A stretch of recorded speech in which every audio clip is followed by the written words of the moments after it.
Hi guys, here's the second video for the optimization lessons of day 4 to 7 on Unit 6. In question number 2, we have a similar to the kind of question you probably saw in advanced functions, where there's a box with an open top to be made from a square piece of cardboard with side length 100 centimeters by cutting a square from each corner and folding up the sides. Find the dimension of the box that gives the largest volume. So here we can kind of draw this out. I think that you guys are familiar kind of with the idea of this. If we cut out a corner of each corner of this piece of paper, you've got a square with a side length of 100 centimeters. We want to cut out a corner and create a box, which we are going to find the volume of. So here we've got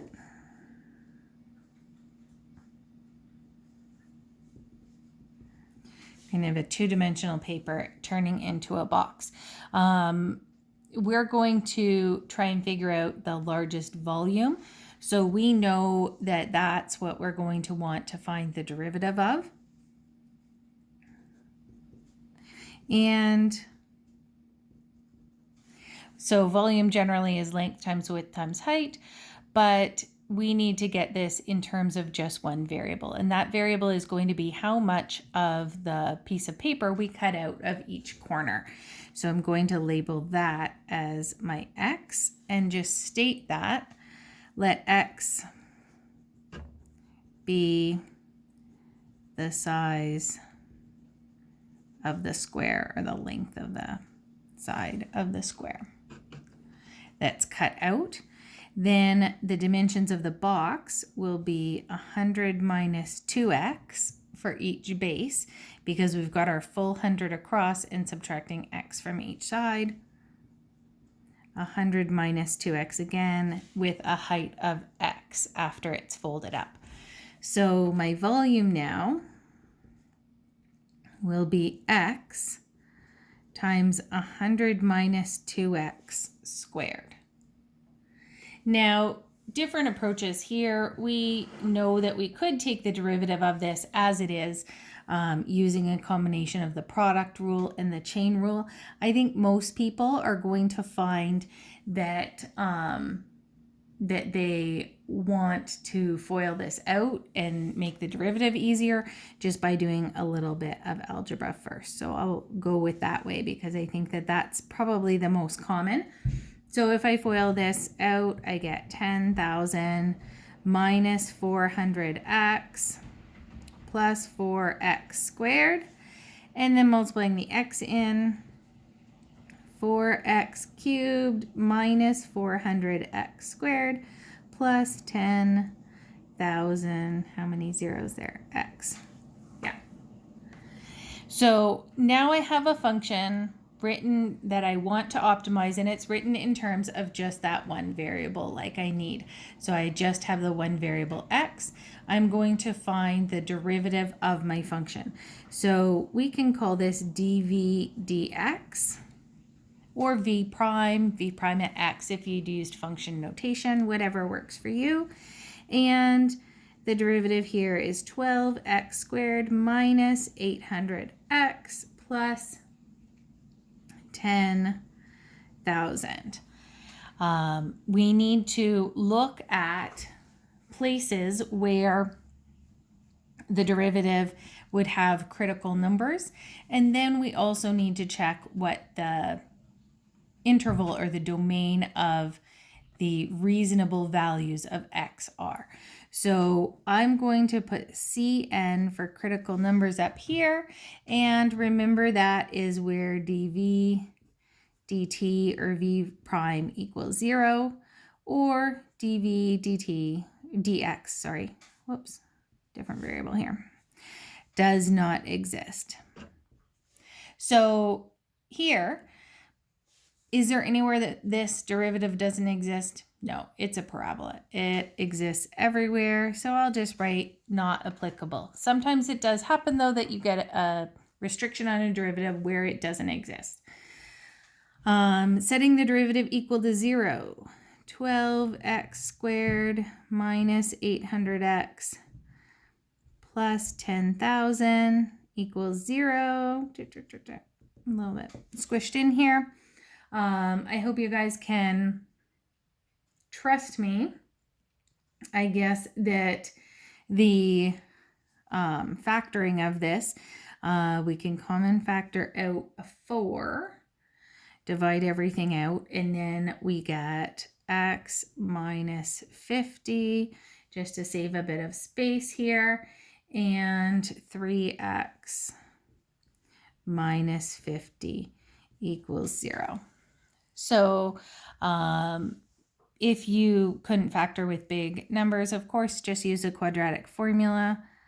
So x could be 50 or x could be 50 over 3, which is 16.67 about. Okay, so those are my two values that I'm going to need to check as part of kind of assessing my my critical numbers and seeing where the maximum or minimum volume is. I know I am looking for the largest volume. The other numbers that you're going to have to check would be the endpoints of the reasonable interval. And unlike in the day 2 max min stuff, you're not getting the endpoints given to you. You have to come up with that. So if you're thinking about a paper that is 100 by 100 and you're going to cut a square out of both sides, what are the restrictions on the side length of that square that you're cutting out? Can you cut out a negative amount? No, you cannot. So I would say that 0 is going to be a lower bound for our x value. You could cut out 0. It would be possibly the worst box ever. For those of you who were in my advanced functions last semester, I think I actually did this with a piece of paper. If you cut out 0 from each corner, you would have just the flat piece of paper. It would have a volume of 0 because it would have a length of 100 and a width of 100 and a height of 0. There's nothing to fold up. What is the most that you could cut out? The most you could cut out, because you're taking some from each side, would be 50. Again, possibly even worse than the worst box ever. If you cut out 50 by 50 squares from each, you just have a lot of squares and you have 0 surface area for the base of the box. So your box again has a volume of 0. Not a good box, but it's theoretically possible in the scope of this question. And if you notice, so those are my endpoints that I have to check.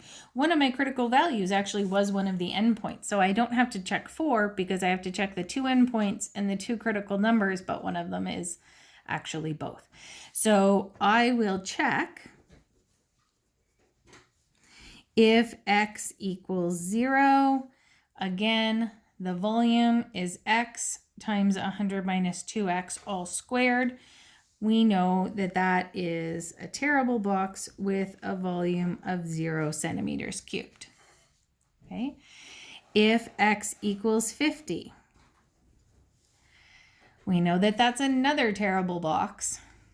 50 times 100 minus 2 times 50, which is 0. 50 times 0 squared also gives us a terrible box with a volume of 0 centimeters squared. I'm guessing that this 16.7 is going to be good news.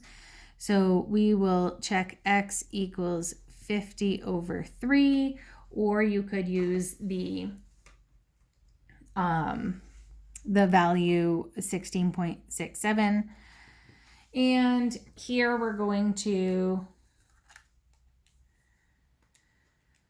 I'm just going to use the decimal. So 16.7 times 100 minus 2 times 16.67 all squared,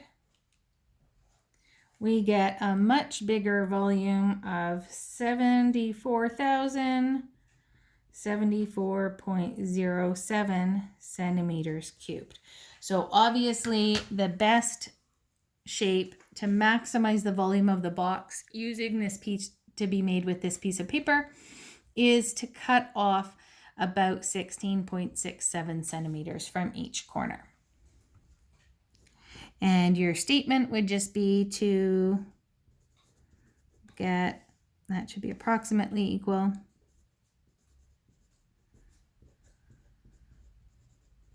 to get a max volume of this big 74,000 number.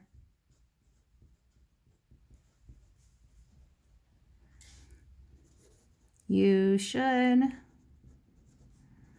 cut off about 16.67 centimeters from the corners. Okay, so make sure that you state what the maximum would be and how this relates. Again, we almost never would say, let's just round it to 16.67. But if we're talking about a real life word problem, that's where you do. If this was just a max min question, you tell me 50/3. But if it says how many centimeters of paper should you cut off, 50/3 isn't an answer that makes sense. 16.67 is a better answer for a measurement question or a real life word problem.